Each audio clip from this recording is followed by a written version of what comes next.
Welcome, everyone. We'll go ahead and get started. Thank you for attending part 2 of the Race Toward Community Inclusion. I'm Vicki Wadig, the Community Outreach Specialist for Aptiv. We have 4 great speakers today. Much like last time, because of the size of the group, everybody will be muted, but please ask questions. You can type them into the chat and our moderator will get them to the speaker. Since we're focusing on action steps this time, this part will include a working session toward the end. The moderator will give you some details on that when the time comes up. With that, I'll introduce our moderator. Joining us again is Amy DuPont, anchor and reporter for WKBT News 8 Now in La Crosse. Amy has won 5 Emmy Awards, as well as 2 Murrow and Severide Awards. She has also been honored by the Associated Press of Wisconsin and the Wisconsin Broadcasters Association for her work as an anchor and reporter. Welcome again, Amy. Thank you.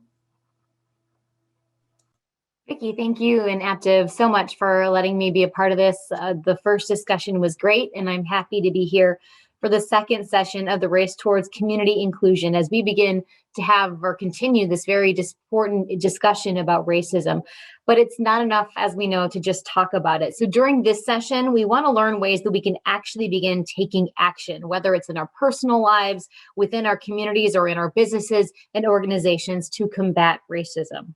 So we have a very wonderful keynote speaker today. He is Mr. Keante Turner. Mr. Turner is a diversity consultant and trainer through his nonprofit Rise, where he is also a motivational speaker, mentor, and advocate for youth and their families across the Coulee region. Over the years, he has made it his duty to educate organizations, school districts, and companies on concepts around unlearning and relearning what it is to be anti-racism, the importance of Black mentors and youth-serving organizations, and understanding childhood trauma in the Black community. Mr. Turner is a board member for the La Crosse School District. He also serves on the Library Board, Criminal Justice Management Council, Black Leaders Acquiring Collective Knowledge, Random Acts of Kindness LPEFM Committee, and is the Community, Family, and Youth Director at the YMCA. Please welcome our keynote speaker, Mr. Keante Turner. Howdy, everybody. First and foremost, I want to acknowledge Indigenous peoples and understanding that it is important for us to understand our longstanding history that has brought us to reside on this very land. I seek to understand our place within that history.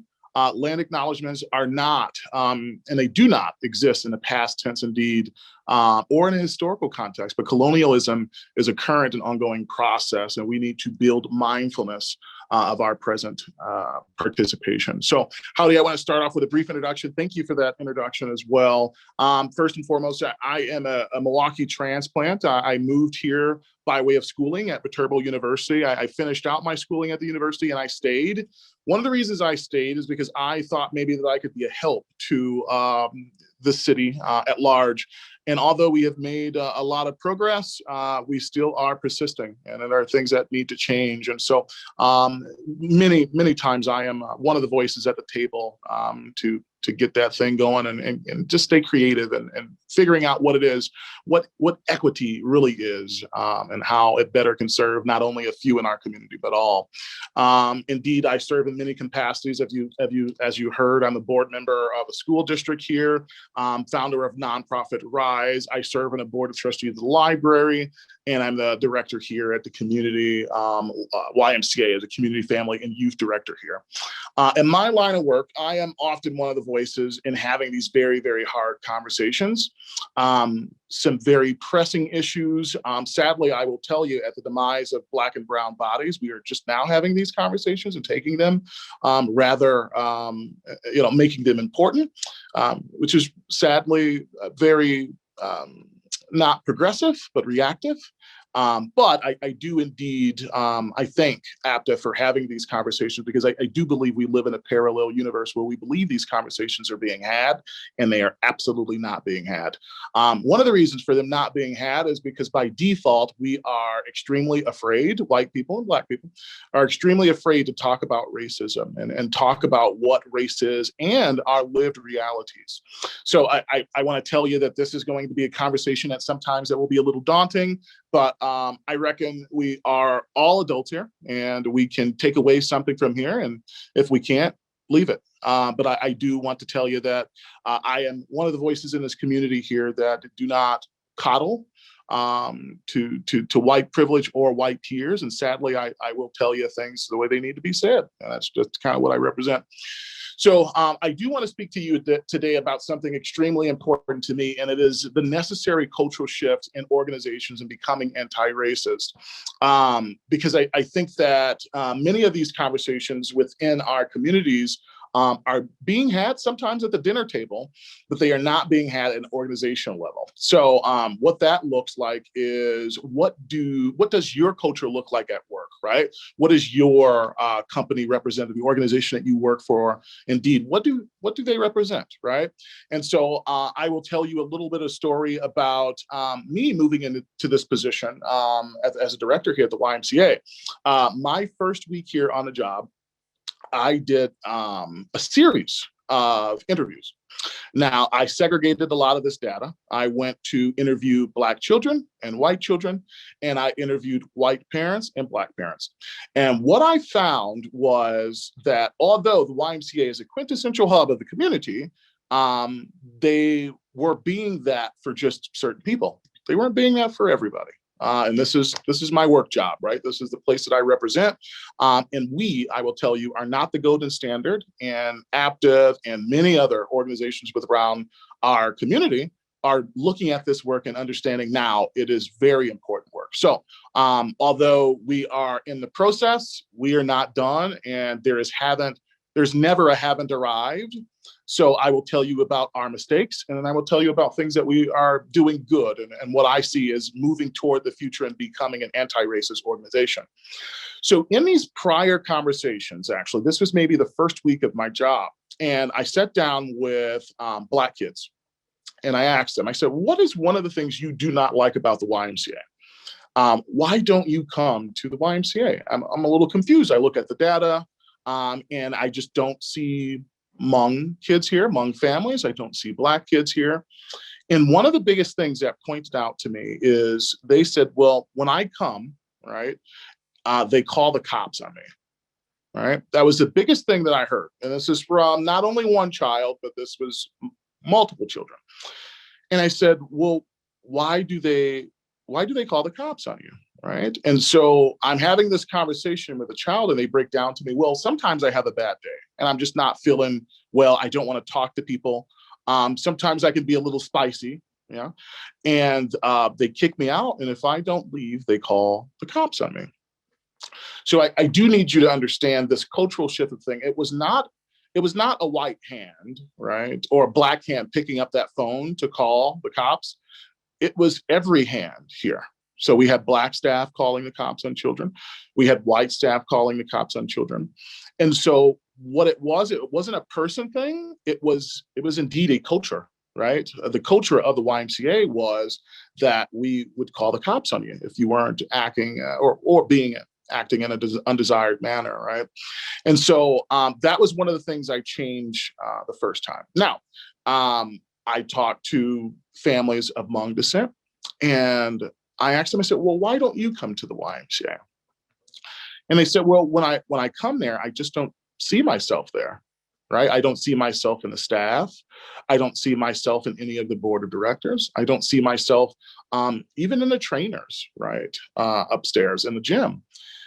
And so I took a lot of this data back. We had our strategic planning meeting, and big number question 4 here at the YMCA is, how do we move our organization forward in becoming anti-racist, right?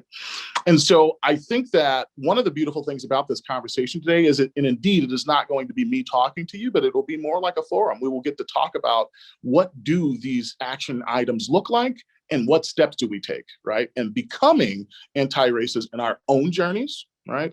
And as well, what can we take back to our workplaces? So I sat down and we had our strategic planning meeting, and I said to them, does anybody understand why it is racist to call the cops on children? Why it is racist to call the cops on children who are, indeed, I will let you know, being children. And everybody could not answer me, right? Nobody had the answer to it. And so I said to them, I said, well, Do we watch the news? Yeah. Are we watching YouTube? In an era where a kid can log on to YouTube and watch an officer slam a kid down in their classroom, literally lift them out of their desk and slam onto the floor, do you understand why we probably should not be calling the cops? All right.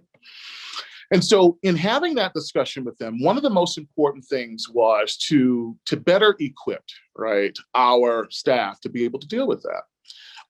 The different thing about the YMCA is, indeed, we have organizations here who are youth-oriented organizations who only serve youth, yeah?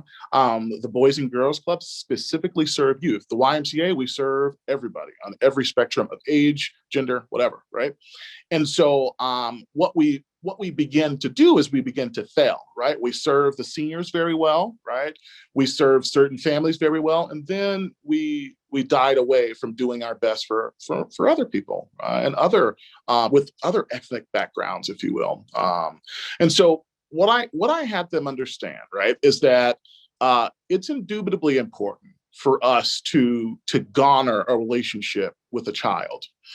And the first time that you call the cops on a child, you completely destroy any sense of communication with that child, and they can no longer garner a trust for you, right? So since I have been here at the YMCA, we do not call the cops anymore. We work on practices. Now, we will when we need to, of course, but we're not doing that because kids are being kids and they're being spicy one day, right? This is how you systematically change your organization. You need to do things culturally different, right? And your thought pattern needs to be about equity, and look at things through an equity lens, look at things through a trauma-informed care lens. And a trauma-informed lens says that when a kid is in our facilities and they're a little bit of spicy today, do we call the cops on them because they disrespect us, or they might wild out? The answer to that is no. The answer to that is no, is because you never know what that kid is going through before that kid comes here. You never know what that little is going through before they get into our doors. So a trauma-informed lens approach is understanding, right, that everybody else's kids are not going to be your kids. They don't live the same lived reality. So you have to be a little bit more cognizant about calling the cops on kids that say to you in an outburst, "Leave me alone," and call you a curse word, whatever the case is, right? And so it's important for us to understand that we need to look at things through a trauma-informed lens, but changing our culture, right? And this is a journey. And like I tell you, there isn't a haven't arrived, right? There's never going to be a haven't arrived, because the smartest people know that you are never done learning and you can always learn from somebody or something, right? So it is not that no one is going to be the golden standard, but it is extremely important to have these conversations, because these conversations are ones that steer creativity, right? If I was not to have these conversations with the board of the YMCA, we wouldn't have come up with solutions, right? So one of the things that I had noticed is that in La Crosse, Wisconsin, predominantly the community is white, right? But then after that, it's Hmong, and then it's Black, and then it's however else, right? We did not have signs on our door that welcome Hmong people to the YMCA. And this is not a macro thing, right? This is a micro thing. These are small things that your organization can do to make people feel welcome, to make people feel like the YMCA is a home, or wherever is a home for them, just as it is for other people in our community. So now if you walk into our YMCAs, you will see welcome and Hmong, right? You will see that we welcome all sizes, all genders, all people, all ethnicities, because it is our social responsibility to make people feel welcome. We're the quintessential hub of the community, right? And what I have been noticing is that there were people left off. There are people left off of the list to please. And I don't know if that was strategically done. So I would hope, I reckon, it's not the case. But our biases, right? Our unconscious biases were making us, right, as a board of the YMCA and as staff members and directors, not pay attention to the people unserved. So it's important for your culture in your business or your organization to represent the community in which it serves, right?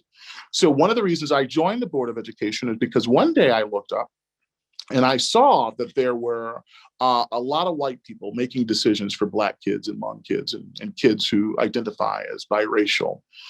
And that was a big problem for me. It was a big problem for me because how does a fully white board represent a community that doesn't, look like them all the way, right? You are the predominant, right? We are the minority indeed, but something that important needs to have representation. So in lieu of that, we're working on that at the YMCA, and I believe all businesses should be working on that, at their prospective workplaces, because when you hire, you want people to feel welcome. You want them to feel like they're home, that they're not an outcast. So it is extremely, indubitably important for us to take things back like this, these conversations, if you will, back to our workplaces and continue to work on what equity looks like, right? What inclusivity really looks like. These are very pretty words, and sometimes we just continue to get them wrong, right? We just don't do anything about them. And I think that the first step is to have conversations like this, because like I mentioned, by default, we don't like to have conversations like this. What we need to understand is, indeed, we're all the same. We have different backgrounds, right? We live different perspective lives, but there is no biology in race, right? There's only one race, and that race is human race, right? It's a humankind. We're literally all the same. But what we have to understand is that we don't share the same lived reality, and we must, I can't implore this more. Yeah, we must be receptive to people's journeys. I do not, as a Black man, I don't wake up the same way you do. When I have a car behind me that is a cop car, I don't react the same way you do, right? You may not sweat. I instantly start to sweat, right? So what we need to do is we need to be receptive to people's journeys, yeah? And so I think that once we start to understand that these conversations need to be had, right? They're uncomfortable, but what I'm imploring you today, if you don't leave away with anything, please be comfortable with being uncomfortable.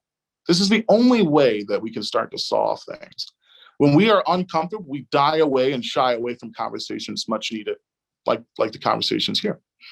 And indeed, I understand that, but you have to put all of that to a side, right? And especially going into a conversation about race, try to put your feet in someone else's shoes, right? The opposite side of the fence, if you will. Because I have had to live, right? I have had to live with understanding that angel cake, right? And everything in its hue is white and beautiful, and devil cake is brown. And I didn't make that. I didn't even make the social construct of race. White people did. So if there's anyone that should be having these conversations, right, or anyone who should be shying away from having these conversations, they're white people, because you created the social construct of racism. Is someone asking me a question, rather? All right, I thought I heard something. Can we mute ourselves, if you will? Beautiful. So I think that we can all agree that 2020 probably was one of the most divisive, racially divisive years in our history since Jim Crow, right? And then before that, slavery, of course, in America. And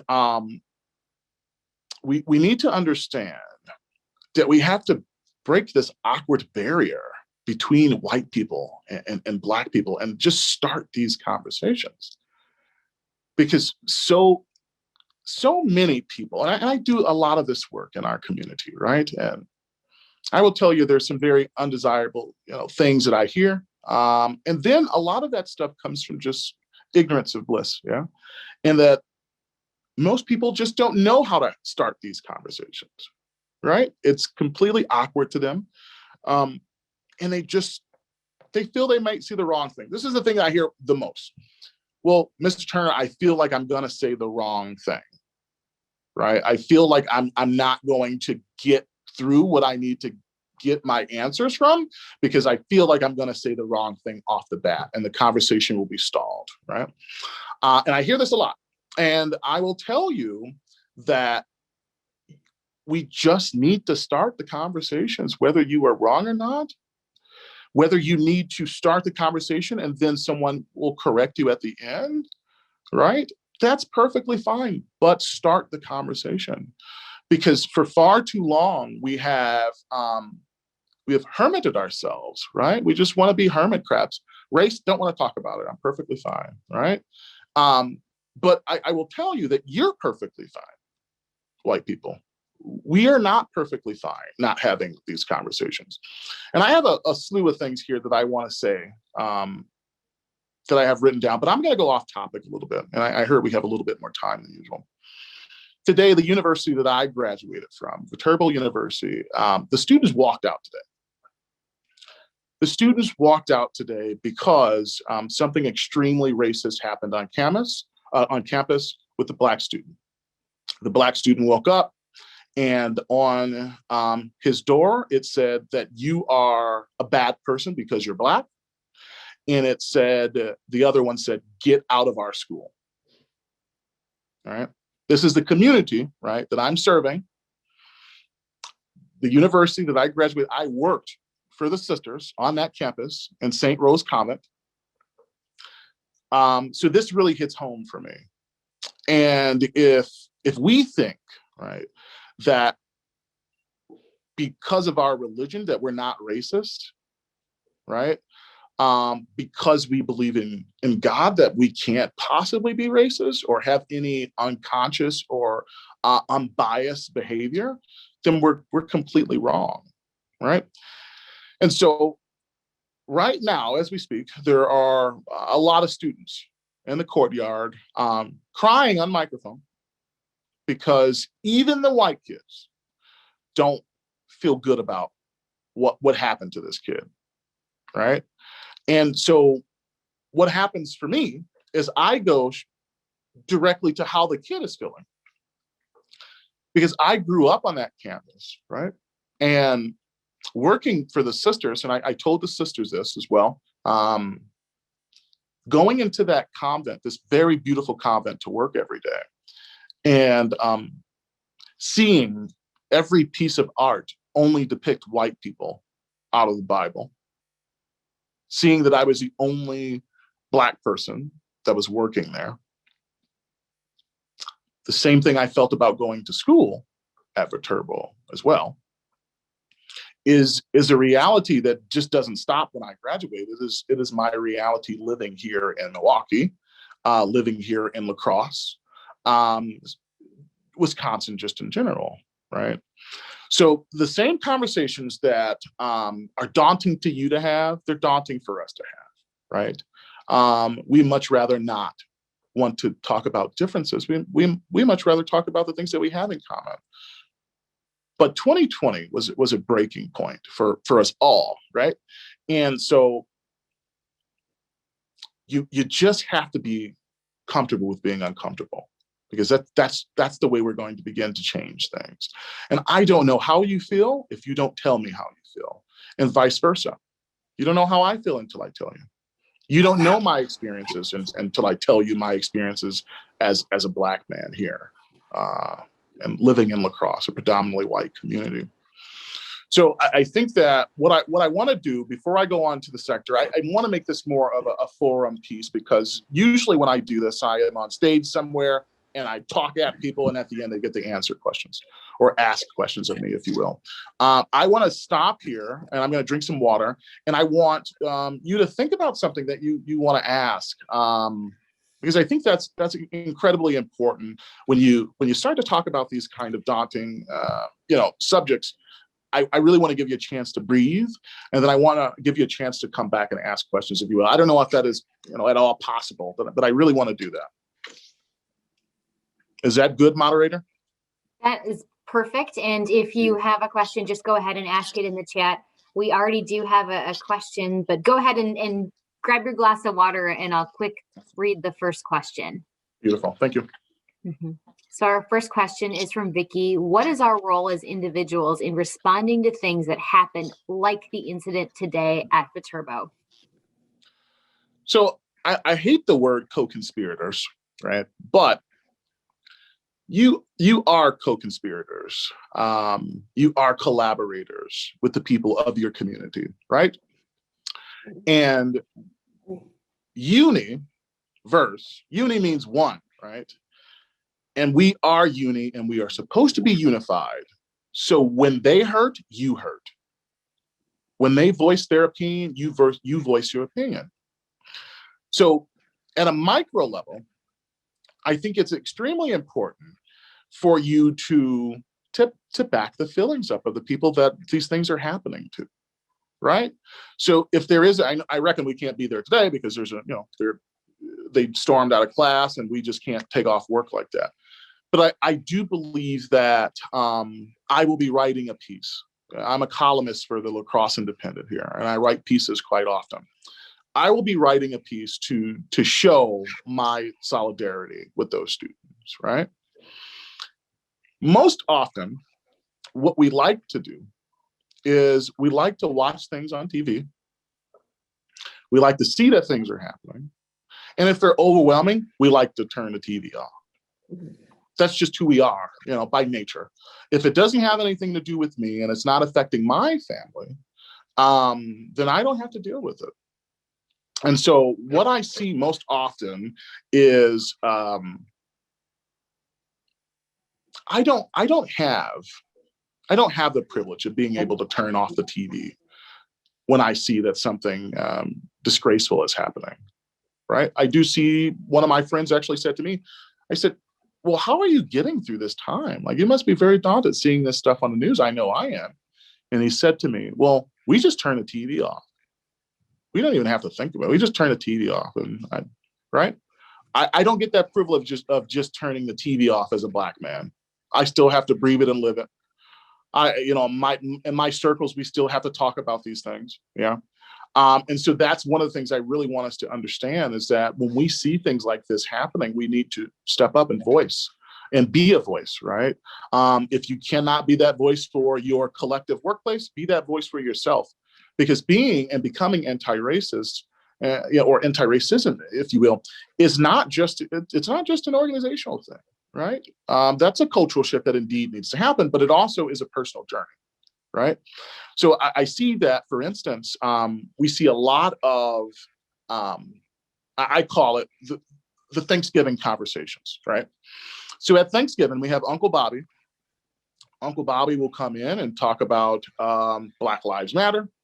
He will make you extremely upset. He is usually super conservative and very stuck in his ways and has his own opinion and just doesn't care about anybody else's, right? I implore you to have a conversation with Uncle Bobby because that's important. That's how you can show your solidarity with the people that are actually going through having these tough conversations, even if these people are your family members.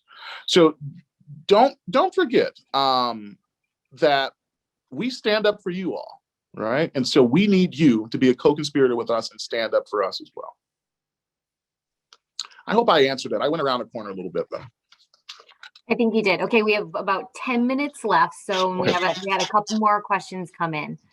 How do we, representing our organization, approach groups that we feel aren't reaching out or utilizing their services to ask them why, especially if you're a white person? How do you do that in a respectful way and earn the trust for an honest conversation? Now that's a very, very good one. Okay. So I do this a lot in our community. And sometimes people come back to me and say, Kiante, it's not what you said, it's how you said it. Because I'm a very passionate individual about these topics, right? And so when I see that people are not, I think Deb Gelster, pardon, we can hear you, thank you. It's important for us to meet people where they are, right? Although we can see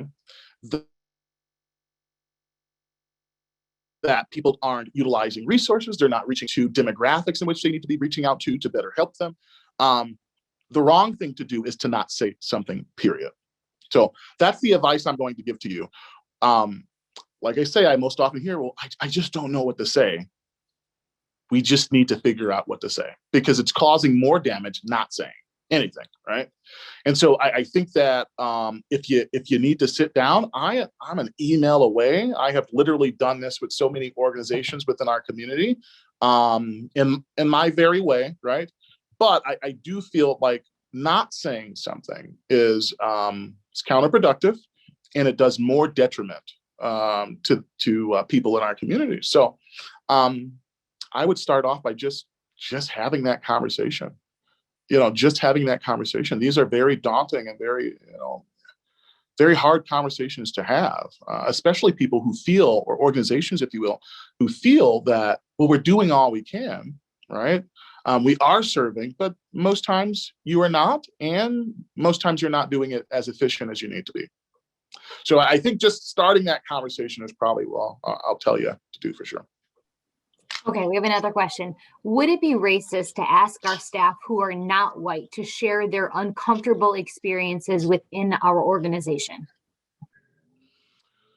Would it be racist to ask our white staff to give their experience? Okay, so I don't think staff that is who something. Staff who are not white. I don't think that we should be forcing people to have to share their. So this is what I'll say. Understanding what trauma-informed lenses are, or the trauma-informed lens of understanding things, you might open up a wound that person is just not able to or want to share with you. So I do not believe that you should go to people and ask them to share things that they're uncomfortable with sharing, right? Especially their trauma. So I don't know if it would be racist, but I would say that it probably would be counterproductive, because opening those wounds could do some damage to people. So I think in finding a way where people feel more comfortable sharing, I think that if we focus on changing the culture, right, of our organizations, where people do feel that they can actually share those things, I think that's the most important thing. At an organization, you think about it at an organizational level, and not essentially at a person's level. And sharing trauma is a pretty hard thing to do, to be completely honest. Okay. How do we take steps to diversify our workforce and our board of directors to be more inclusive without directly stating we're trying to do that? Or do we market directly to say that's what we want to do? So I think that we need to make it completely implicit. Yeah, like there needs to be. So for instance, if you don't have a jargon or verbiage that say that we do not discriminate against people of color, applying, I think you should have that in there, period. But I will tell you that even with us finding our new board, the board actually finding our new superintendent, there are search engines, that you can use to solicit applicants of color. These search engines actually exist. So I do think that you make a conscious effort at trying to diversify here, but you don't make it, you don't want to be nasty toward anybody else who's not of color. So I think that you just make a conscious effort of making sure that those people do get in for interview processes. But you give them the same fair shake, essentially. But I think it's extremely important. So that's one of the things that we're doing here at the YMCA, which I have implemented, which is we need to diversify, right? But we just don't need a warm body. We need the right body, right? And so it is indubitably important that you make a conscious effort at trying to go out and find people of all spectrums. And if you have an interview panel process, right, where every interviewer is white, I think we need to start over. Not saying that those people they can't do the job, but you need to see diversity within your. Did I cut off? You need to see diversity within your candidate pool, if you will. So that's how I answer that. Thank you. Okay, we're going to take last call for questions. Just an update. I know we were talking about you're not able to go to the protest this afternoon, but Viterbo is holding a vigil tonight at 6:00 on campus. And I just heard, blow plug for our station, we did speak with a student that was the target of the incident at Viterbo. So you'll hear from that student tonight on News 8 if you're interested, and we'll be at that vigil as well. Beautiful. Okay, I do not see any other questions. So thank you, Mr. Turner. Yeah, no problem at all. I will be calling you. I think that you and I need to chat for a story about this. Just a heads Indeed. up. Did I run out of time? You know, you have about 3 minutes left if you'd like to. I want to read a poem to you. I went off a little bit because I'm daunted by the situation that's happened, but I want to read a poem. The poem is called Hi America, I'm on TV. And it goes, and it's by me, I wrote it. Hi America, we need to talk. For far too long, you have placed a pacifier in the mouths of the crying babies you deem not your own. The babies you declare were only 3/5 of a human being. The babies you said couldn't swim in the same pool, use the same restrooms, drink out of the same water fountains, eat in the same diner. America, you have often signed off on these articles with the blood of my ancestors. And you have never accepted your responsibility for what you have created without being passive and nonchalant. Those babies today have turned into revolutionized children who will not continue to accept the demise of their brothers and sisters slain in the streets. Children who have now spit out that pacifier and in the same breath employ to you that we matter. Because you have never made me feel like any part of me ever mattered to you, America. And because of your neglect of me, Mother America, because you let me cry myself to sleep without your nurturing comfort for hundreds and hundreds of years, there goes the Target, and the AutoZone, and the Wendy's. And in the burning buildings, I find empathetic warmth that I've been yearning for. Warmth your heart was too cold to spare.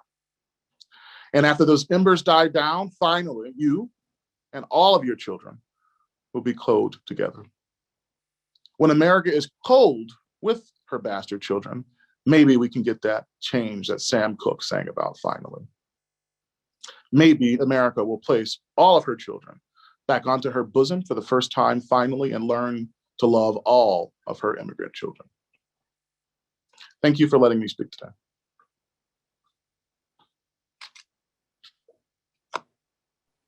Thank you very much, Mr. Turner. Our next speaker is Wanda Sloan, who retired after 34 years with Blackhawk Technical College. Wanda held positions as Minority Student Advisor in Student Services, Diversity and Training Coordinator in Human Services, and an adjunct faculty member teaching diversity inclusion.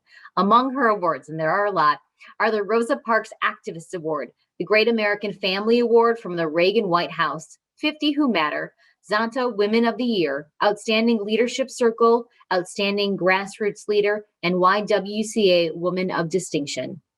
Wanda initiated and developed the Absence of Color Conference, which has been widely recognized throughout the state, nation, and region, bringing our area some of the greatest speakers on race, ethnicity, and best practices in education for students and educators of color.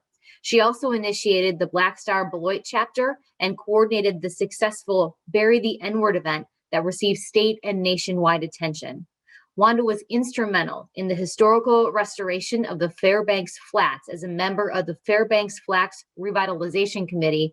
She served as the NAACP Youth Advisor in Deloitte for more than 15 years and currently serves as the NAACP Wisconsin State Youth College Advisor. Please welcome Wanda Sloan.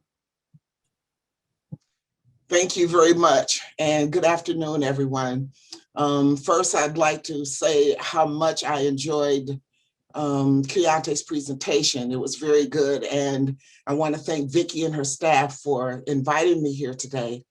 Some of the things that Mr. Turner went over, I don't want to duplicate what he said, but a lot of this is going to be repetitive for some of you, and then there are many of us that need to hear things over and over before it finally sinks in.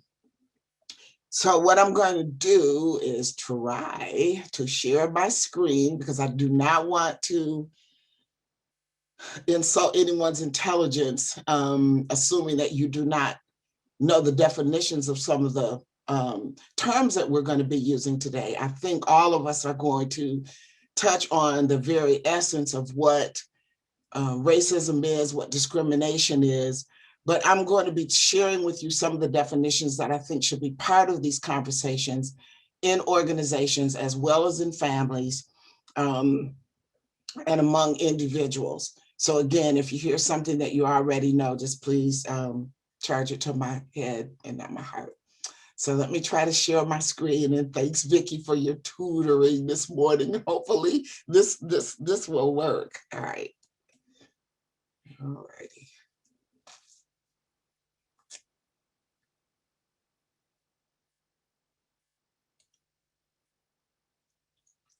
Jeez.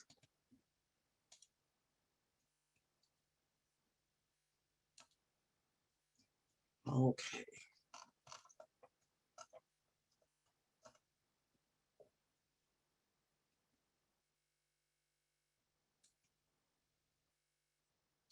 No. Can you see it?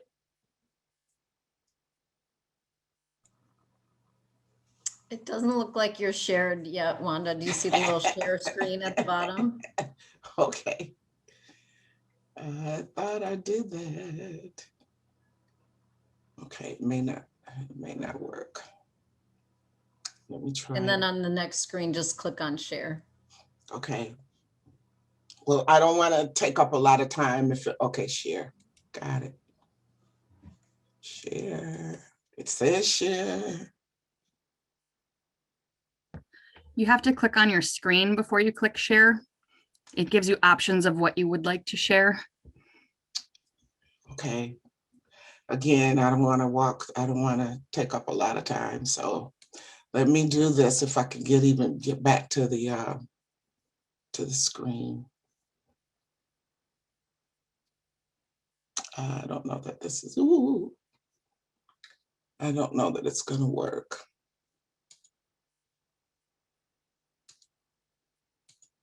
Oh. I don't think it's gonna work.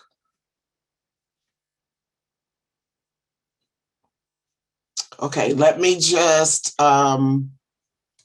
yeah, I don't see that. And I'm going to,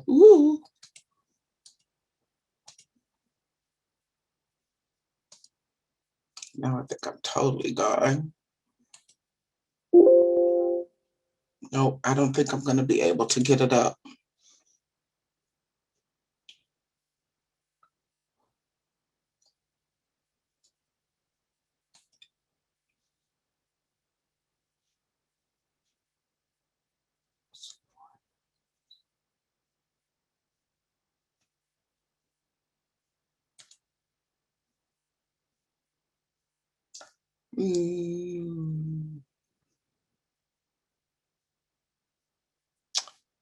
Oh, I am so sorry. Can you still hear me though? Yep, you're still with us. All right, all right. Let me just go through some of these briefly, as I don't want to use all my time going through this. So what I want to try to do today is we're going to define and discuss terms that impact equity and inclusion in professional and personal spaces, and to provide resources for self-exploration, growth, and development. So definitions of cultural competence. It's the ability to interact effectively with people of different cultures. But what it results in is an ability to understand, communicate, and interact with people across cultures. That's very important. It implies that you have the capacity to function effectively as an individual and an organization. And that would be within the context of the cultural beliefs, behaviors, and needs presented by not only your consumers, but by their communities. Similar to what the previous speaker said about how welcoming is your institution if you can't even have them feel welcome as they walk into your institution. Now, my personal opinion is that cultural competence is a skill, and it should be a required job description. It should not be an afterthought. Oh, let's put this in for higher management levels. It should be included in all job descriptions from top to the bottom. So microaggressions, what are those? This is something that we deal with people of color, people with disabilities, people that are biracial, differently gendered. Microaggressions happen every single day. And it's a small act of non-physical aggression based on biases and stereotypes. Usually it's against someone racially or ethnically different than the perpetrator. They can be daily, verbal, behavioral, or environmental insults. Intentional or non-intentional, it doesn't matter. Some examples are people will say, I don't see race. I treat everybody the same. Or microaggressions such as you walk up to a Black person and you say, can I touch your hair? Or a person that is of Mexican descent, you don't look Mexican. Those are microaggressions, intentional or not intentional, that have a detrimental and negative impact on the person that is experiencing this kind of comment, if you will. I'm going to give you an example of an intentional microaggression. It's probably a little bit past microaggression. It's a little bit more racist, but I'm sure you're all familiar with the white woman in the park in New York that called the police on a Black man that was bird watching. So, she's really become quite popular. Her name is Karen. And so now all people named Karen are associated with this unfortunate situation.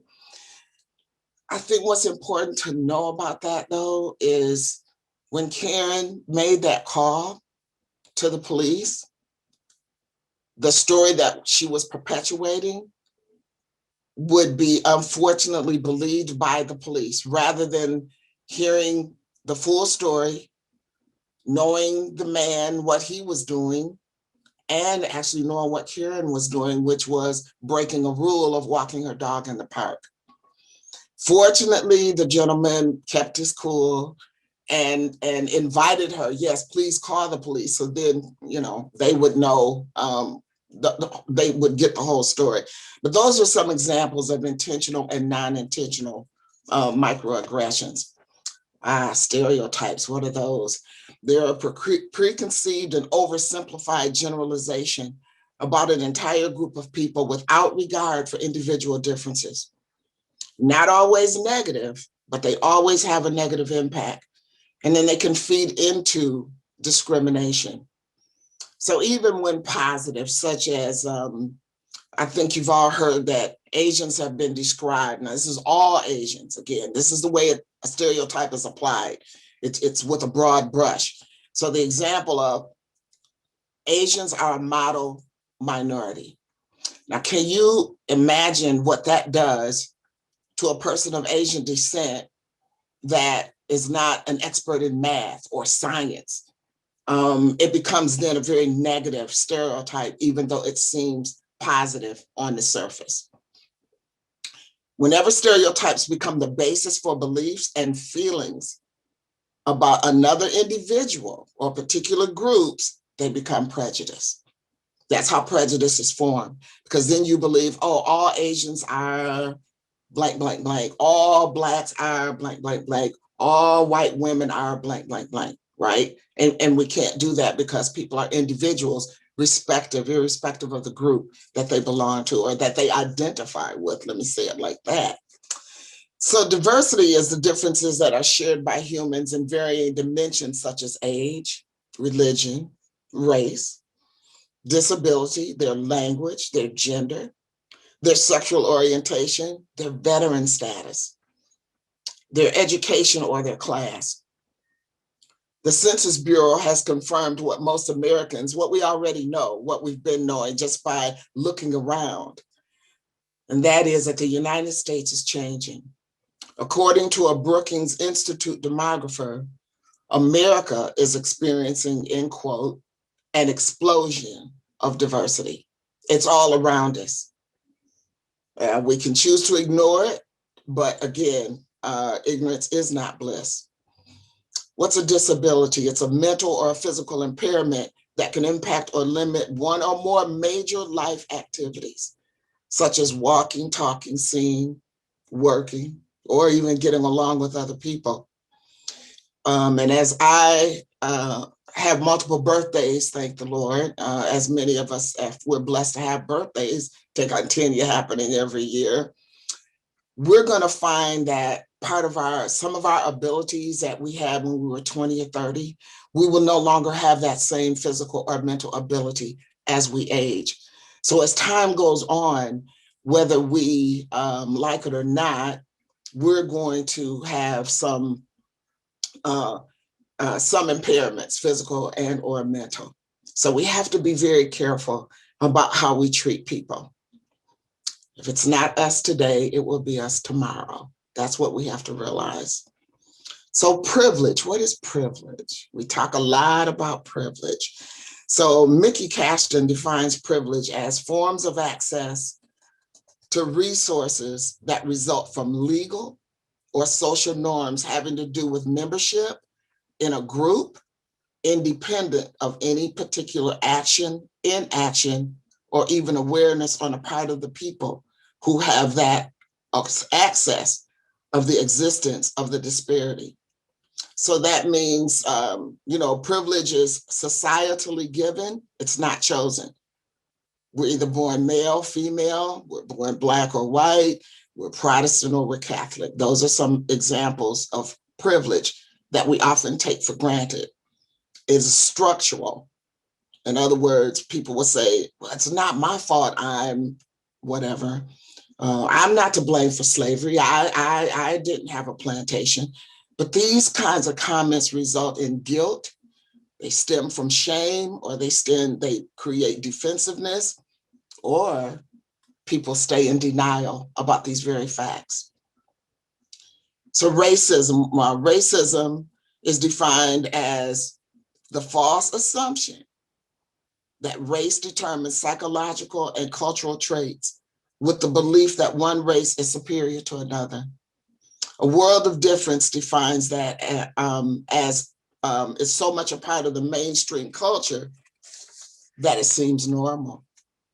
That's when we have issues. When things become normal that are not normal, but we take them as everyday occurrences, that's when we begin to make errors in our speech, in our behavior, in our actions. So to switch gears a little bit, let's look at some options for diversifying staff. And I think, as our facilitator noted, these definitions and my presentation will be sent to Vicki after this is over. And I do apologize again for my lack of tech skills. But so for recruitment, and again, Kiante went over some of these, but let's look at some options for diversifying staff. Let's start with recruitment. And the first thing we generally do after we write up that job description is we put an application process in motion, right? But before that's done, there should be a review of that application, of that job description for potential bias, for racial, gender preferences. It should include cultural competence, or at a minimum, applicants should be able to describe their experience with culturally diverse populations, both personally as well as professionally. There should also be always an equal opportunity statement on all vacancy notices. Because when people read that your environment is welcoming with that equal opportunity statement, they will take the next step perhaps to apply. Organizations and companies lose so many potential applicants simply because there's no welcoming statement at the end of the application.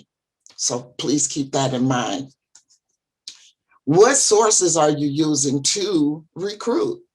So I think a culturally based bank of resources should be developed to use to recruit from and begin to network outside of your comfort zone. So like historically Black and Hispanic universities, are they included in your resource bank for recruitment? Attend career fairs and create internships. either paid or unpaid, but make it beneficial to that intern in some manner, such as a resume building experience. You can give them educational credits. You can help them get experience that maybe it's a field that they're not even going into, but then they will consider later on. Beneficial ways that if you don't have money, there are other ways to create internships and give diverse populations experience with your particular organization. So what method are you using to recruit? Is recruitment conducted from a desk and a computer? Is someone sitting behind a desk and a computer, sending out the application, and then waiting for people to reply? Or are personal relationships established with community-based organizations, such as the veteran services, churches, women's organizations, or previous employees that you may know and be able to reach out to ask for their support and assistance? It's really about building relationships, and increasing diversity is everyone's responsibility, not just that person that's recruiting. It's everybody in the company's responsibility, but it must be a commitment, and it must be supported by the CEO and top management if it's going to be effective.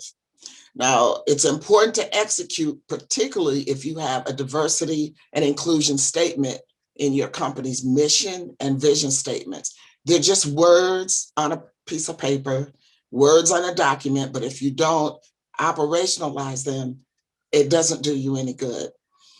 Have outside members of diverse populations participate on your screening and interview teams as much as possible to get another perspective. Oftentimes, I'm asked to sit in on the screening process or interviewing of employees, potential employees, if there's no cultural or racial diversity within that organization. And if I can do so, then I'm happy to do so. But once that person is hired, how do you retain that person? How do you keep that person? An orientation, a lot of times they're prepared pre-taped sessions, orientations that the employee sits down in a room and looks at alone and by themselves, or there's a 1-hour orientation previous to their officially starting the position. You can extend an orientation. An orientation can go for a couple of weeks. It can go for a month.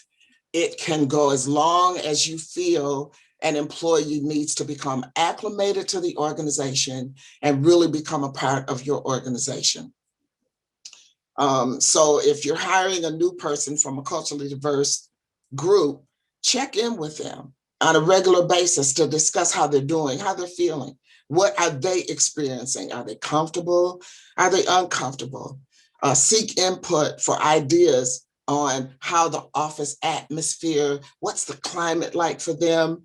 And when what do they need to succeed in the position?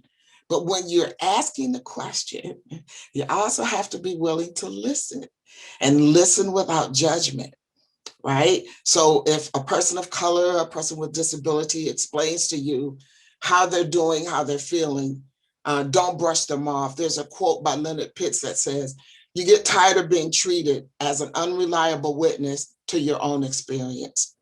A person has their own individual story, and you have to respect that. How much time left, Vicki? Am I going over? We are right at 3 o'clock, but if you have more to say, you feel free. Okay, just a few more minutes if I can. Thank you very much. All right, and then the last thing in terms of retention is pair that new person with a mentor or a coworker that you will be certain will be fair, honest, and helpful to that new employee. Please don't match someone from a diverse background with someone that you know has biased opinions, or just would not be a good mentor or coworker to help that person acclimate.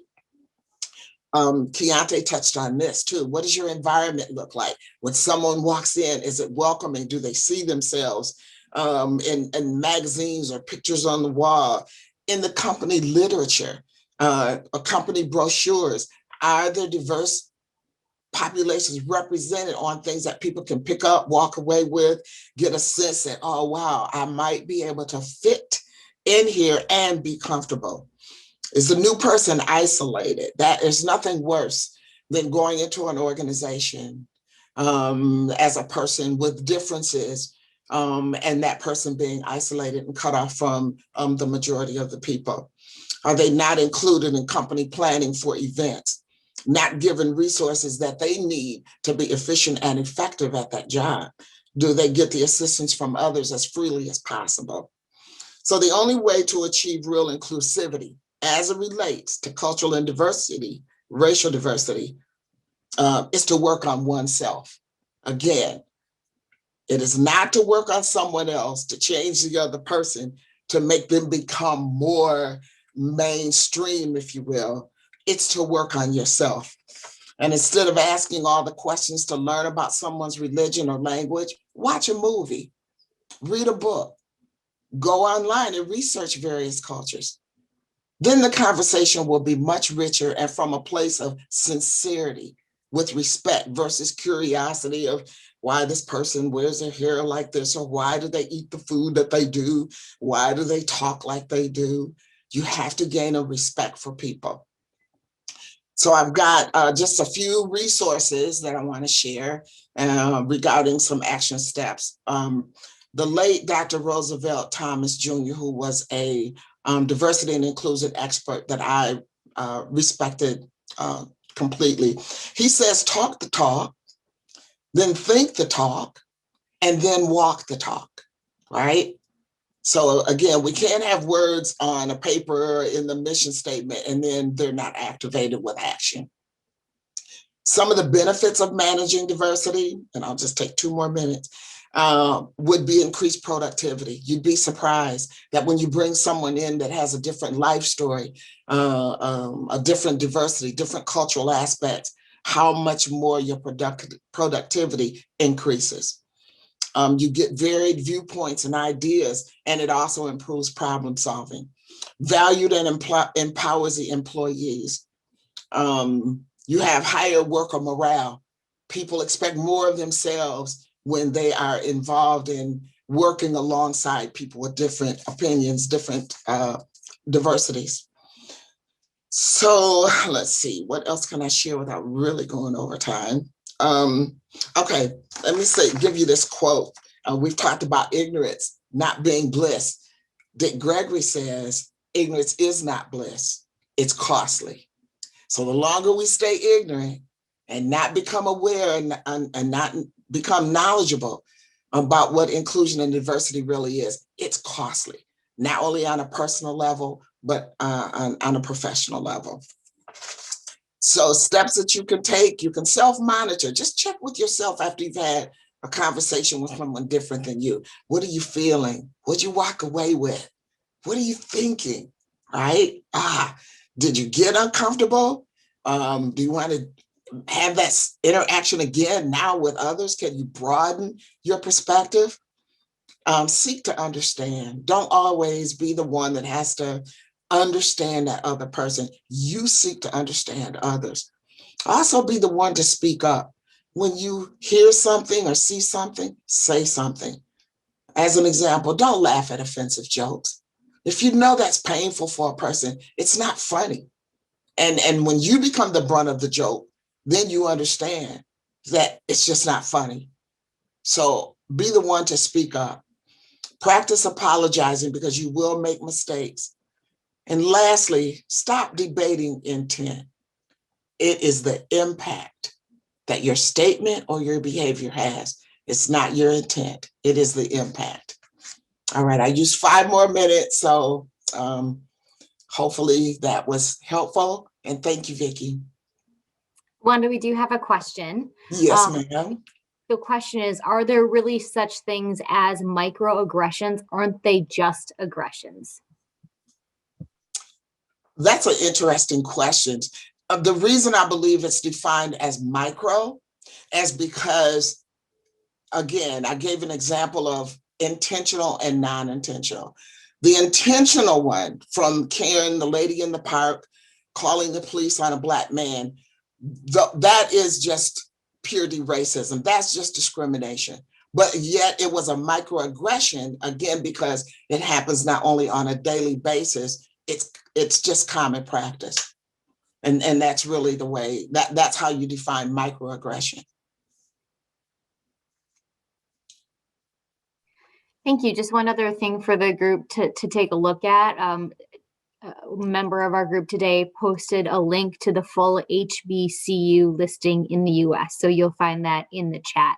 Awesome. If you're interested in checking that out as well. So Wanda, thank you so much. Thank you. So our next speaker is Carrie Sharer. She's Director of Corporate Training for Secure Insurance. Carrie graduated from the University of Minnesota Twin Cities with a degree in sociology. She started in the insurance industry in 2000 and joined Secure in 2010 as a claim representative. Carrie was promoted to Supervisor Workers' Compensation Claims in 2012. In 2015, she began leading the performance development function. Her primary responsibilities included welcoming and mentoring new associates, offering soft skills development, enhancing software skills, building leadership skills, and providing personal career path coaching. In 2017, Carrie helped form and lead Secure's diversity and inclusion team, where she remains involved to this day in a sponsor role. Carrie has recently moved into the role of Director of Corporate Training, where she leads the training effort for internal and external customers. Carrie, thanks for joining us. Thank you so much for having me. I'm happy to join today's discussion and share with you a little bit about Secura's diversity and inclusion journey, where we started and where we are today. So first, just a little bit about me that was not included in my bio, which obviously I like to move around organizations a little bit. I grew up not far from the Janesville and Deloitte area. I actually am from Racine, born and raised. And then I moved to Minneapolis for school and lived there for about 8 years before moving back to the Milwaukee area to be closer to the family. So in 2005, I moved to the Fox Valley area where I've lived since with my husband and 2 daughters. And while I love living in Appleton, it's a great community, great schools, and I'm happy to raise my daughters here. I also realize that the environment, the exposure and the experiences that they are seeing growing up looks a lot different than what I experienced in Racine. Just to give you a little bit of background about Appleton, according to a life study in 2016 that was done by the United Way, a little over 88% of Outagamie County, where we live, is white. So recognizing, that limited interaction and exposure that my children were going to face, I became really passionate about continuously educating myself and my family on the importance of celebrating diversity and really striving to be more inclusive in our thoughts and words and action. And this passion is really what led me to the opportunity at Secura to become the sponsor of Secura's diversity and inclusion team. So Secure Insurance is a property and casualty insurance company that was founded back in the 1900s and is headquartered in Appleton. Our focus is to provide personal and business insurance in the 12 states where we do business, which is mostly the Midwest or mainly the Midwest, but we also write in Arizona and Colorado. So working in an industry that is historically perceived as being dominated by white males, our senior leadership saw an opportunity to build some diversity and inclusion awareness among our associates. So in 2017, the diversity and inclusion team was formed by 6 dedicated associates and myself. And our mission was simple, or so we thought, was really just to promote awareness and influence continuous change towards a more diverse and inclusive culture so that we could be a more welcoming organization to our agents, our policyholders, our communities, and then each other. So education and awareness really became our main focus for the first few years of our inception. So we did a number of things from 2017 through 2019. We hosted a diversity and inclusion gathering, which brought 12 local organizations to Secura to educate and speak about the diversity and inclusion efforts in the community. We set it up sort of like a job fair where we set up booths in a large conference room, and then our associates could come in during a certain window of time and visit whichever booth most interested them, or they could visit all of the booths. It was a really great way for us to kind of kick off awareness and education for our associates. We've also invited local speakers to come to Secura and help educate and engage our associates, or encourage conversations about diversity and inclusion. So early on our journey, we brought in an organization called Diversity Fox Cities, which really helped set a platform and teach us, the correct terms to use and how to engage in those conversations, and encouraging us to lean into having those uncomfortable conversations. We also published regular communications that provided education on awareness, inclusion, and also highlighted resource and events that were open to the public in our communities. We created a resource library that was available. We actually had actual books, and we had an online component. We have since shifted to just an online component, as that seems to be more palatable or more conducive to our associates. They seem to be checking those out with more frequency than we were seeing the actual books. So we also brought in presenters, and we thought this was important to speak to our leadership group about a variety of different topics, everywhere from transgender and physical disability to African American business networking. One of the things I'm most proud of for our team is in 2017, we launched a Dignity and Respect campaign in tandem with the city of Appleton. And that's where we asked our associates to pledge to create a respectful and safe workplace environment. We led that in 2017, which was just, or I'm sorry, 2018 can't talk today, which was just about a year after we started our D&I program. And we had almost half the organization come down and take that pledge, which we thought was a real win for our organization. We also have provided learning opportunities. So we met a gentleman or came knowledgeable about a gentleman named Jose Lozano. And he had done some graduate work and created a virtual reality experience called Los Sueños de Anita. And it was a virtual reality experience that documented the life of an illegal immigrant family in the United States. And so we brought Jose in for an afternoon, and he set up his virtual reality cameras, and we were able to offer that experience in 15-minute windows to our associates, which again was hugely popular. We've also partnered with local agencies to help them deliver unconscious bias training.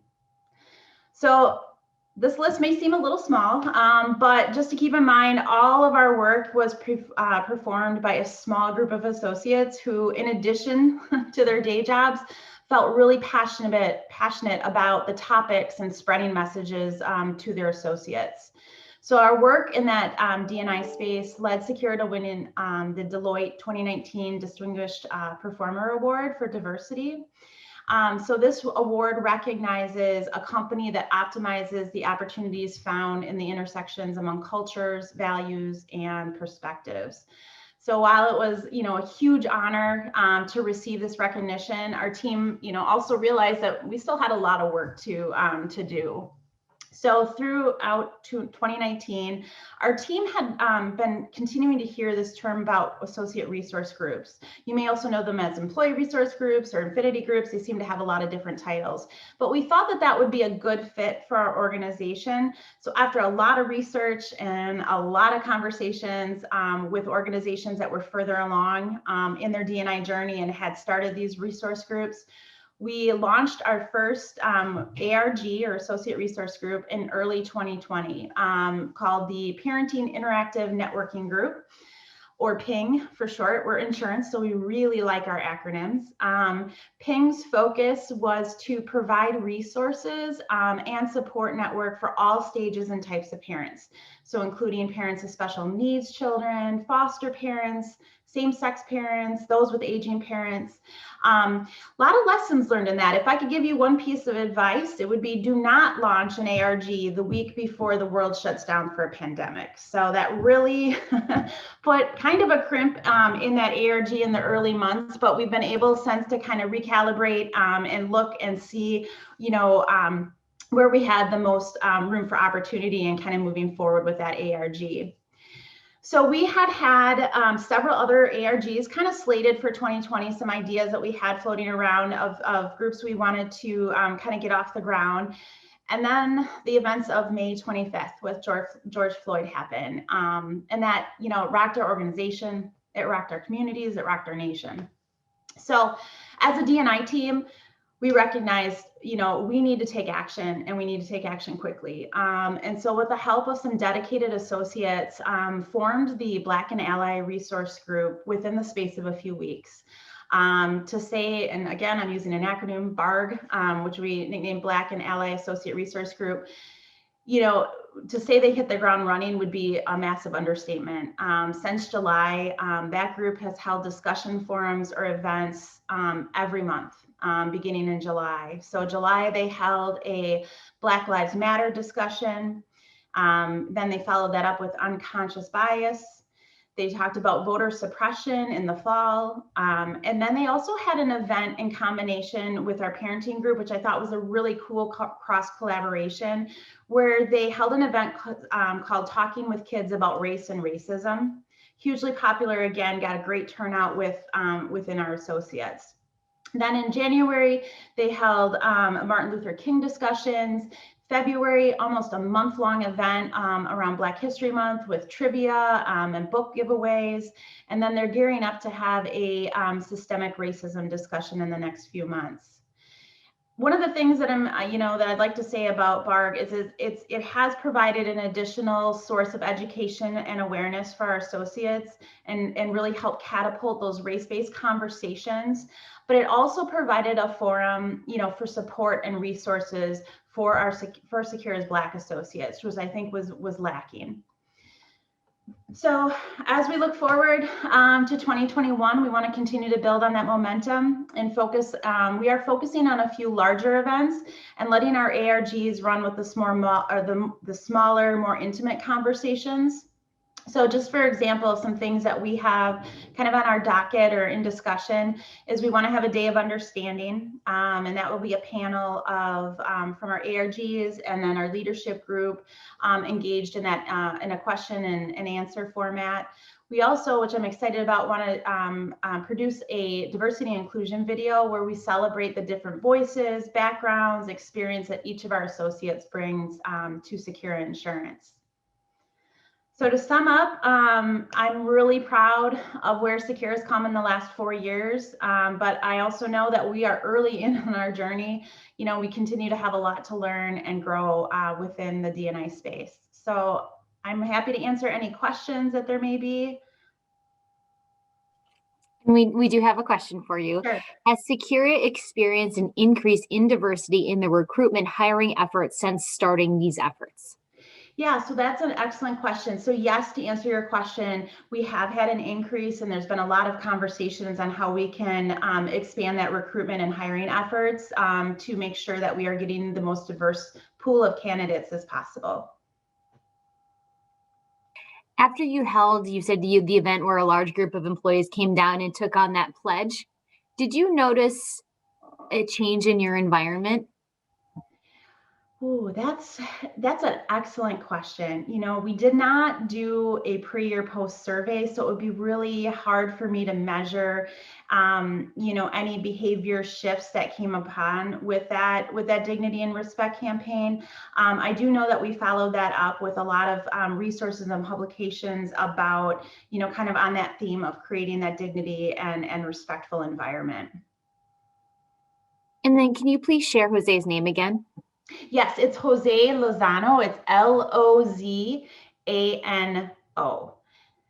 And as of a couple of years ago, I know he was located in the Fox Valley area. I'm not sure, obviously since the pandemic, we haven't kept in close contact, so I'm not sure if he's still in this area. but he was working for Lawrence University, I believe, at the time. And I seen here, I can get a list of those speakers that we have had as well. Great. Thank you so much, Carrie. Yes. Thanks for joining us. Thank you. Okay, so our final speaker today is Elizabeth Holler from the Ho-Chunk and Menominee Nations. Elizabeth works as the Indian Child Welfare Supervisor for Ho-Chunk Social Services in Black River Falls, that's here in Wisconsin. She has a bachelor's and master's degree in social work, and Elizabeth has more than 30 years experience in helping in the helping profession and has worked within both county and tribal agencies. Please welcome Elizabeth Holler. Hi, everyone. I'm trying to get my video to work. Let's see. We can see you. Right. Oh, can you see me? Great. Okay. Well, I was asked just yesterday to be a part of this, which I'm, honored, but I didn't really have time to really prepare as wonderful as the people have come before me. So I apologize for that, but I'm going to do my best.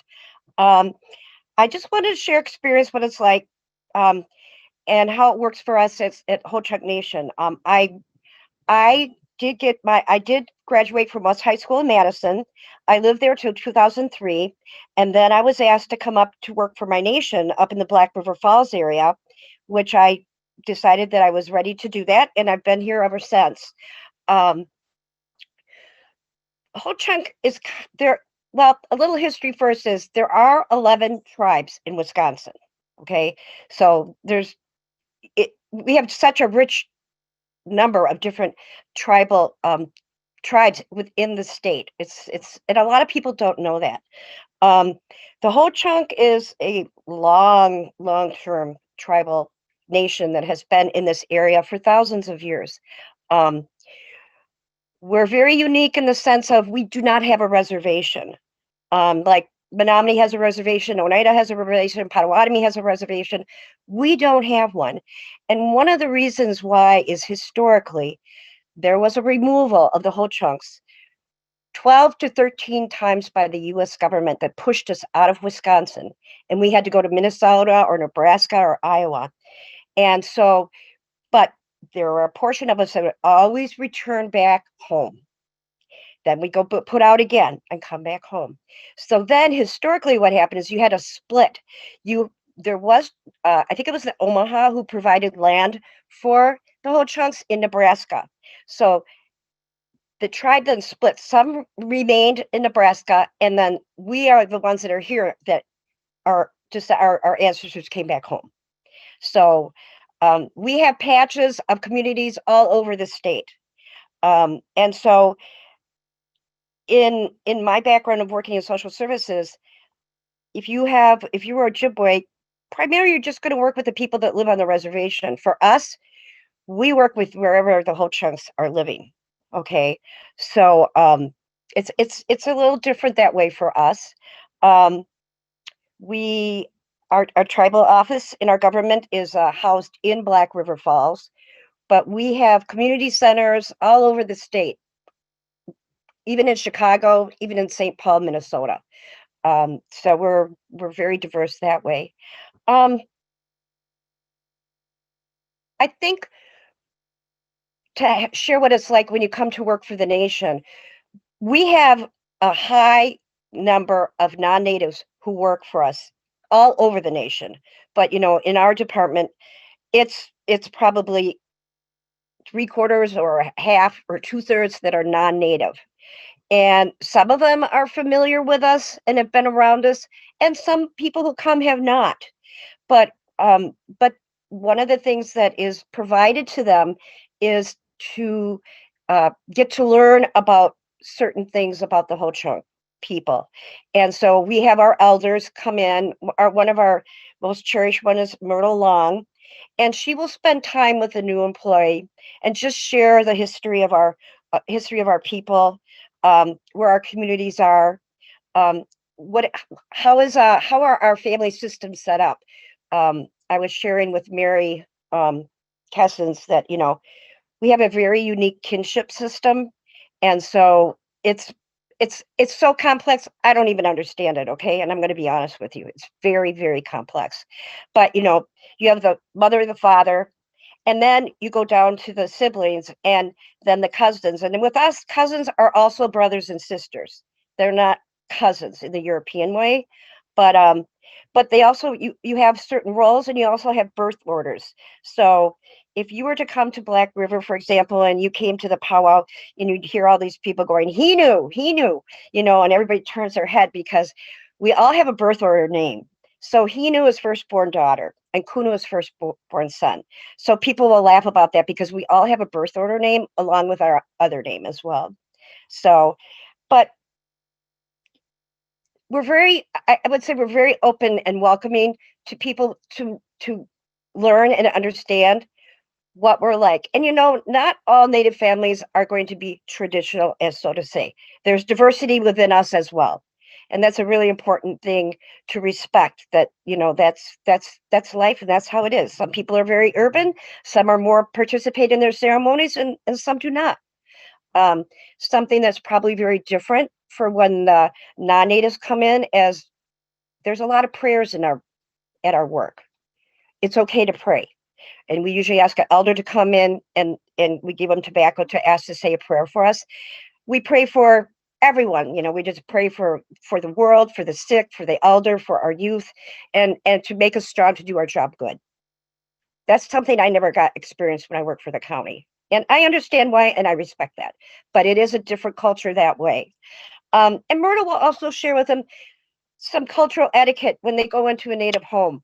What's respectable, what's not. You know, so it's not like a culture crash, or, you know, you start creating a barrier where you could be more open to, you know, I'm willing to learn this. I'm sorry. I apologize. If I do something, just let me know. I will correct that. Just those innocent, pure from the heart things go a long way. As you know, Native have just a tremendous, and so do other groups of people, again, but the historical trauma is so high in Native country. Just the remnants of things are still affect us today. And when you look at the people, we're still on the bottom of the list in terms of mortality rate, you know, education, economic status. We're still at the bottom. We still got a long ways to go. And so I also told Mary, because I'm on the board for Active. I don't know if I said that or not. I'm sorry, I can't remember. But I said, but I also remember that I am a privileged person, Native woman too, because I am a Native woman who was able to get her education. And again, we still have a small number of Natives who get their college education. It's getting better, but you know, I'm very aware of that, and I'm very conscious of that. And you know, it's kind of a challenge sometimes when you work in a non-Native community, because one of the things, and again, I can speak, there are parallels among tribes of things that are similar, but there's also unique things for each of them as well. But humbleness is a really important character of being Native, is that you don't toot your horn.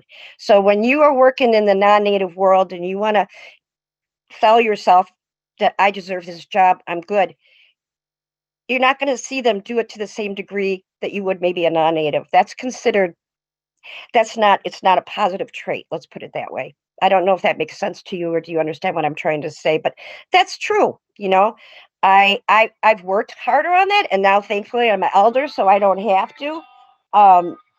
Excuse me. But I remember being younger, and and I just couldn't sell myself.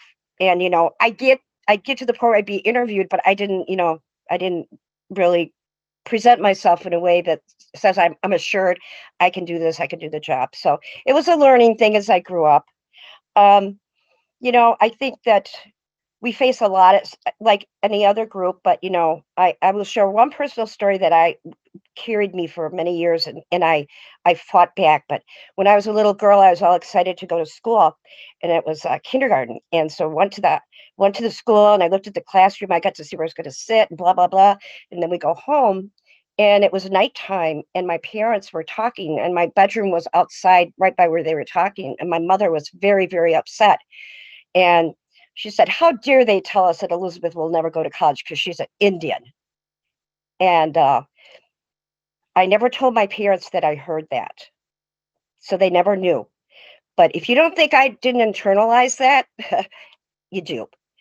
Words are so powerful, and we know that, but it's like there's just those elements, that the messages that children, all children can carry, but wow, it just taught me. And I had to fight hard to believe in myself that I deserved to go to school, I could go to college, and I did.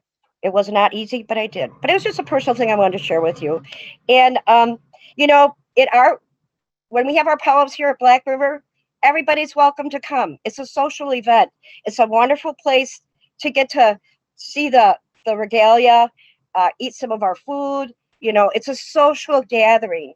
And, if you ever get the chance to get to a powwow, and they have them in Madison, they have them all over the state.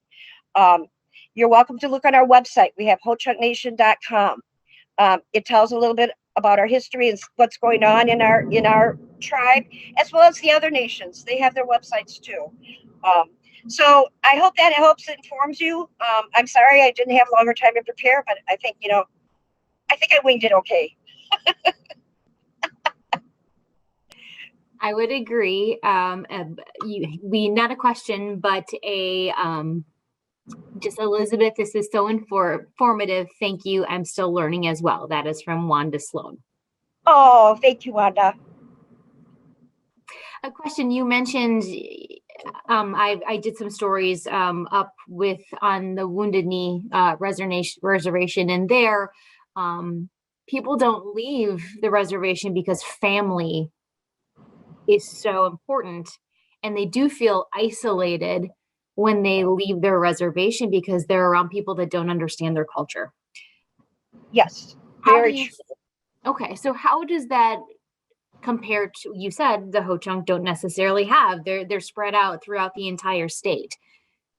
Is that still just as equally challenging for Ho-Chunk as it is for some of the other tribes? I guess I can't really honestly answer that to say what if I feel it is compared to the other nations, because I don't know that myself. But I know that it is. When I was in college, it was hard when they came from Lac du Flambeau, and they're like 4 or 5 hours away from the campus. And fortunately, we had a Native club on the university, so it would be intertribal, but we would be together. So we had, that support that way, and we had friends, and that made it easier. But sometimes it's like it's hard just to be the only one. And when you go away, sometimes you're the only one, a lot of times, and I'm sure I could speak for, other people of color as well. It's just like, okay, I'm the only native sitting here, and so it's just a different perspective, but it is hard. It is hard to go away when you have such close ties. But the good thing is now we have technology too. And now I can FaceTime, my daughter right now lives in Colorado, and my granddaughter lives there. And, and with the pandemic, I can't see them, but at least I can visit them that way. We talk almost daily. But yeah, it can be very hard. It can be very isolating, if you do move away. And we do have a question. Can you give us a couple of resources to learn more about the culture? What I could do, if I could email those to whoever, Amy or Vicky, and then if that would be okay, and I could give you a list of resources. How would Absolutely. that be? That'd be perfect. And just so everyone joining us today knows that Cindy and Vicky are going to do that. They're going to compile a list of contacts and information and links from all of our speakers today. And then that will be sent out via email along with the recording of today's presentation as well. So don't worry if you don't have any place to write it down, or if you're like me and you lose your notes 5 minutes after you write them, it's going to come electronically. Well, thank you very much, Elizabeth. It was very nice to hear from you. Oh, thank you, everyone. Okay, I'm going to take off then. Take care. Okay, so we're going to move on to the last portion of today's session, and that's going to be the small group discussions. Do we want to have a volunteer from one of the groups to start us off Sure, and talk? I will, Cindy. All right, great. Hi, Vicki. It was primarily active people in my group. But what struck our group was when Kiante was talking about people coming into the YMCA and their question was, do I see myself here? So we want people to see themselves when they come to Aptive. So our thought was to have a more diverse interview panel when we're hiring people, including someone from the same level that candidate will be working in. But in order to do that, we first have to create a more diverse workforce so that we have an interview panel to select from. Does that make sense? Thoughts on how to do that, Dr. Watson? Yeah, I mean, I think that's the beginning stages of where you want to be, right? Is you're trying to think through how can you make your organization or make any organization simply more inviting to folks, right? And it's difficult, especially in the American ethos, right? Because there's this idea that, you know, everything is equal and I want to be equal, and equal somehow means that you aren't supposed to like load the deck in that particular way, right? But again, that's because it's the United States, and we live in a society that other scholars have called one with a profoundly racist heritage.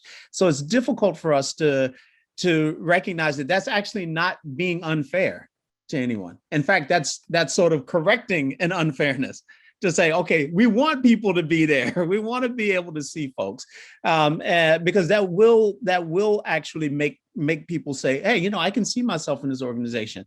I think a lot of us don't like that. We don't like the idea that you know, someone has to see someone who looks like them in order to feel comfortable in a place. But in fact, that is American society in a nutshell, right? I mean, that's why we're sitting here having this conversation, because for one group of people, that's the norm, right?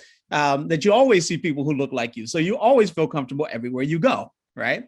And that is sort of part of the conversation. So that's what I'll say. I think that's a good step. I think whatever you can do in that way makes some sense.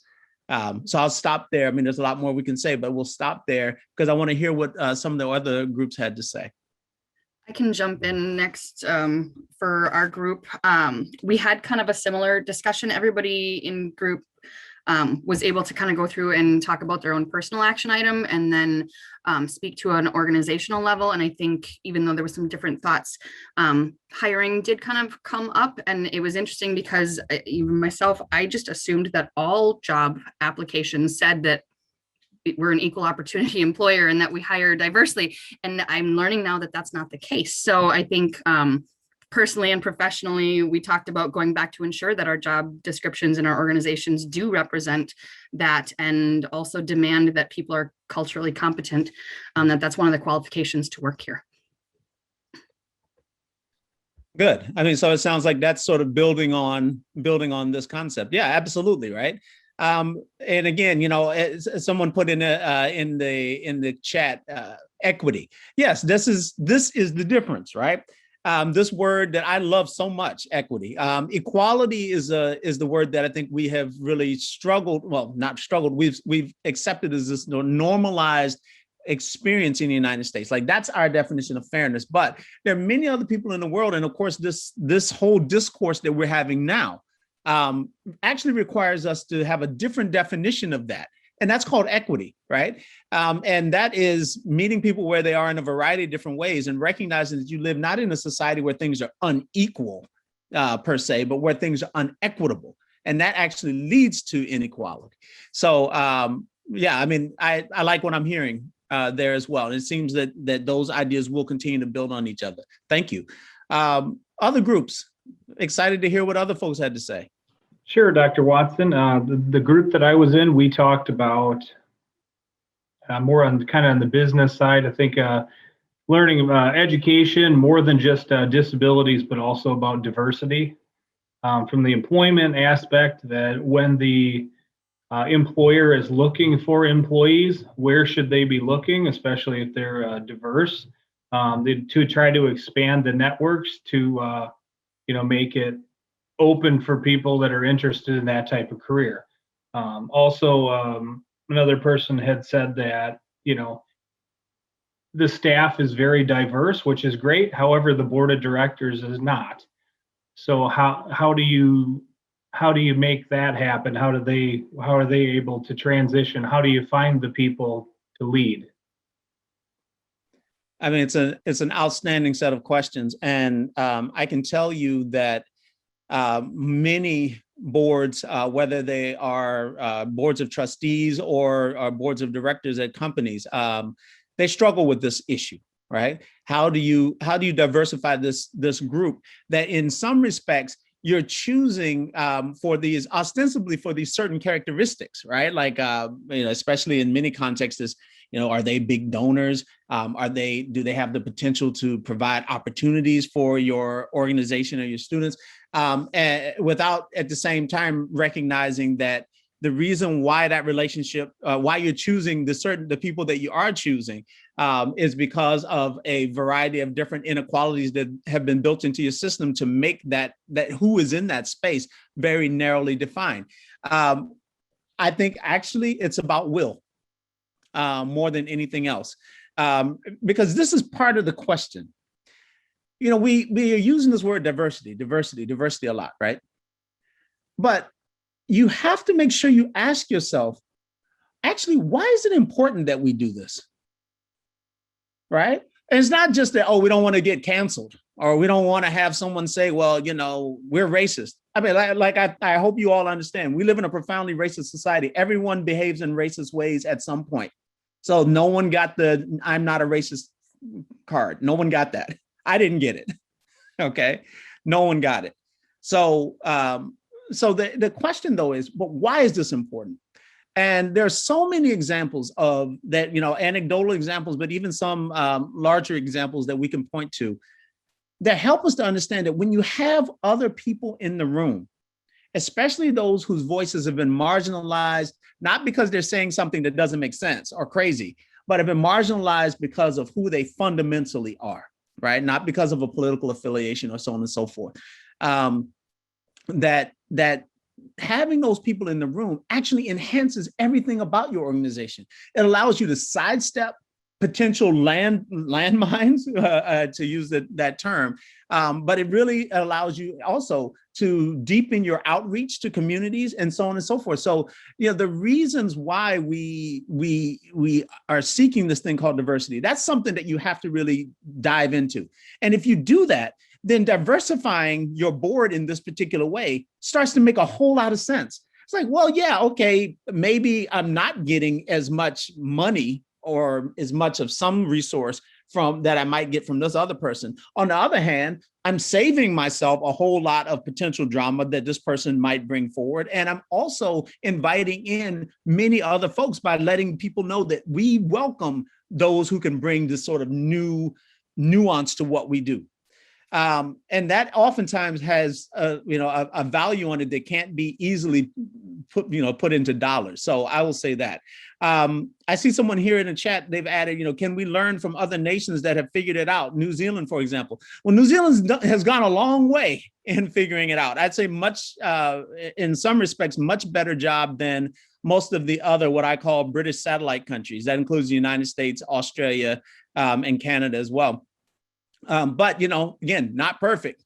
They definitely have not figured it out to the extent that we would want them to, but they've done a fairly good job, including incorporating many aspects of the Maori language or Maori languages into the sort of popular vernacular.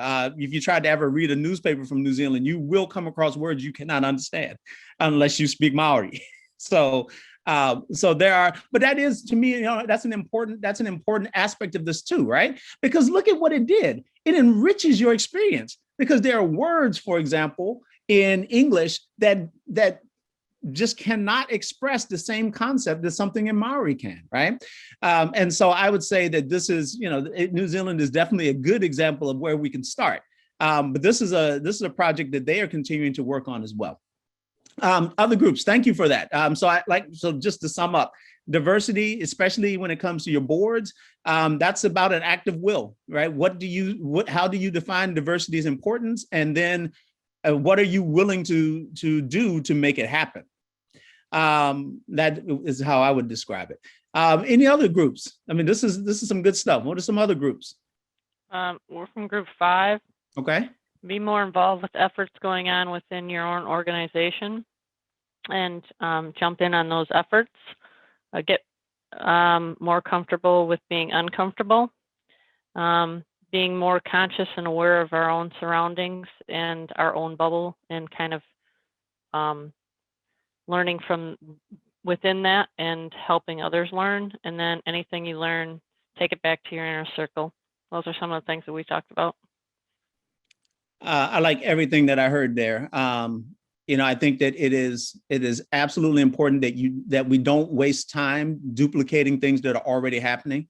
A lot of folks feel like they have to do that, right? Like, I've discovered that this thing exists, this inequality exists, and now I have to do some major great thing. Oftentimes, if you just look around, there are all sorts of efforts happening, but that being comfortable, being uncomfortable, that's where that actually becomes important, because sometimes that work may be happening at a place that you're not familiar with, like a church that's predominantly Black, that's in your town, but that you have never bothered to go to because, why would I do that, right? Those efforts are often happening at those organizations. At the same time, I think it's critically important that we not only be comfortable with being uncomfortable, right? Because a lot of us say, I don't know how to refer to. This is what I used to get from folks a lot. Well, I don't know. How do you want to be called? Well, how I would really want to be called is Ron, or if you've got to describe me in some way as that human guy over there, that would be awesome. But that's not the world that we live in, right? That's the world that we want to be at some point, right? But we'll be about 3 or 4 centuries of good work from there right now.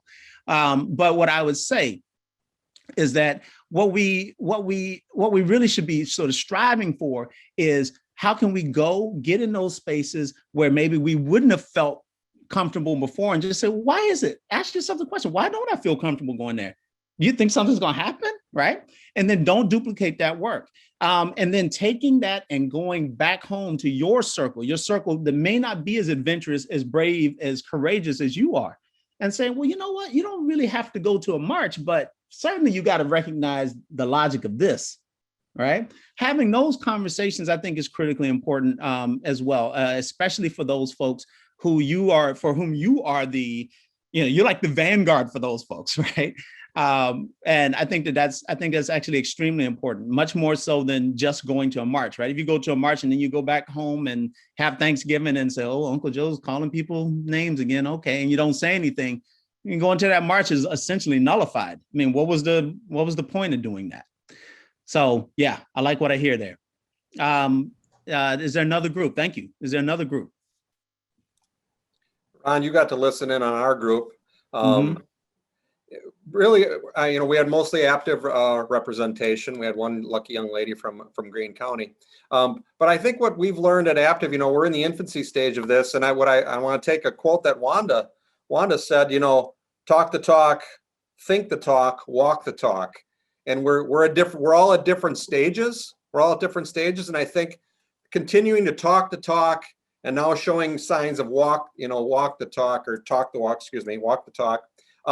And continuing to spread the word, like you said, going to a rally and then just going home and going back into your bubble and not paying attention isn't beneficial to anybody. Continue to talk, continue to spread the word, continue to be upfront and be comfortable with what you're saying. I think that's where we're at. And yeah, and I do thank the group for letting me sort of be a fly on the wall. As I told them, I've got my tribe colors on today. This is my William & Mary is my undergraduate alma mater. Even though I usually bleed Deloitte, today I've got got my jacket on. But Wanda is also someone who has emerged as a true mentor for me as well. And I love that what she had to say there. I think that it's one of the things we have to remember.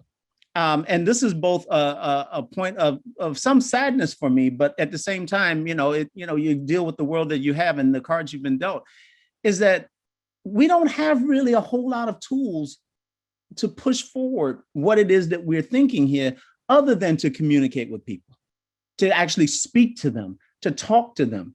And this is why all of this discomfort stuff, this is why this is important.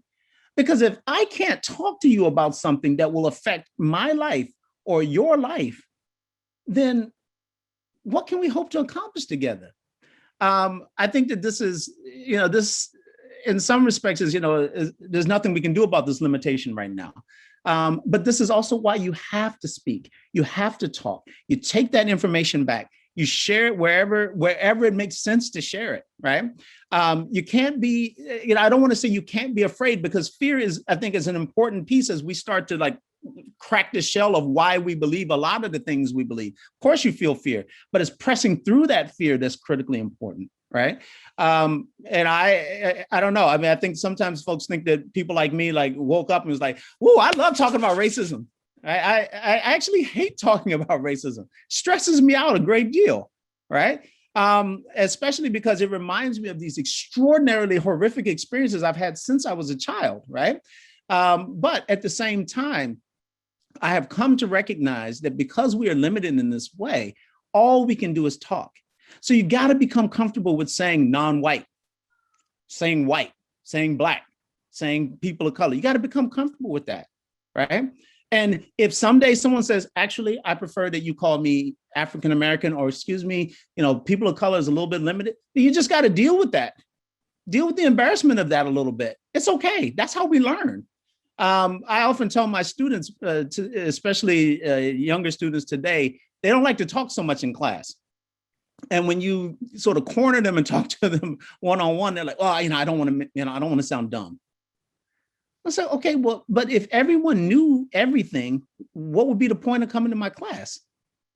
It doesn't make any sense, right? The whole idea is that we make mistakes. And sometimes, because this is a fraught topic, I mean, let's just be real, we all know it is, right? If this is a fraught topic, yeah, you do have to be more careful when you talk about it. You can't just walk in a place with, well, I just think colored people, just stop right there. Stop right there. You're not supposed to say that. And if you don't know that, then you got to be okay with someone saying, hey, colored people, no, people of color. What's the difference? Doesn't matter what the difference is. It's that I ask you to call me something a particular way, right? Your name is Robert. I don't say, oh man, you look like a Timmy. I'm gonna call you Timmy. You wouldn't deal with a person like that. And this is no different. This is really no different. I mean, someone brought up in the group I was in about pronouns, right? No matter how you feel about that, your feelings around that are irrelevant. Right? If someone says they want to be called something a certain way, you do that, because that's what we call being civil, right? So at the end of the day, I say, remember that. And someone has put this in here, right? So white silence is violence. If you make a mistake, apologize, move on, and do better. This is the real side of town, right? And as some of you know, I've lived outside the United States for actually a very long time as well. And there, just so you know, in a country where there are hardly any white people, they have the same problem. Because whenever you are in a situation in which you, in your group, predominate, there's a strong tendency, not always, but there's a strong tendency for people to behave poorly. And it only makes sense because power corrupts, and absolute power corrupts absolutely. That's just how it goes. So at any rate, I've said a lot there, but be comfortable. I love what you said there, Craig, about you gotta talk to people. Don't be afraid to talk, and make sure that you are more and more comfortable having these conversations. And practice makes perfect, just like anything else. The more that you practice it, the better you will become at it. Do we have any other groups? If not, I'll step back here. Right. I know we have at least one group, my group. Michaela is our speaker, and then we have gone over our time. So we do, if Michaela can do this pretty quickly, we can start wrapping up. Okay. I have really quick. We talked about kind of how we can use be smarter about like recruitment, kind of what like Keante Turner talked about with his is just looking at how we can reach different groups of people and changing our tactics on like there's like people with disabilities are not predominantly white people. I mean, they're all of our people, large number of people we serve are white people, but what groups are we not reaching? And are they not reaching, we're not reaching them because we're not employing people of color to help work with them. They're not seeing those people working, so it's not a space they feel like they want to be in. So we talked about how we can change up our communication style and how we can change up our reach to reach more communities and include those people. And that's excellent, because conversations that include the people that you are intending to help are in fact the most sort of sensible conversations to have. And I'll sort of, stop there. But of course, we recognize that if we can't imagine any scenario in which you decide, oh, I'm going to build a building. Okay, I'm building a building for you, Mike. Oh, okay, but I actually plan to move to Colorado. So why would you do that, right? Of course, you want to talk to Mike first. And this is, of course, one of those places too, to be able to reach out to those folks and talk to them, find out what they need. This is absolutely critical. So no, great. I love what I heard from you. And I will say this as I end. Thank you all so much for letting me step into this space and comment on what it is that that you brought forward. I think you're doing a great job. In my group, it was said multiple times, having this conversation and starting this conversation is a gigantic step. And in our society, it absolutely is. But we just have to keep putting one step in front of the other. So I'll step back here. Thank you.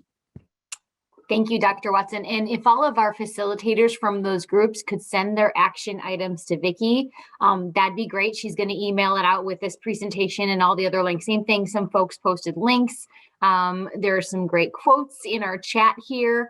And I see someone else posted an opportunity for another discussion like this coming up in March in Rock County.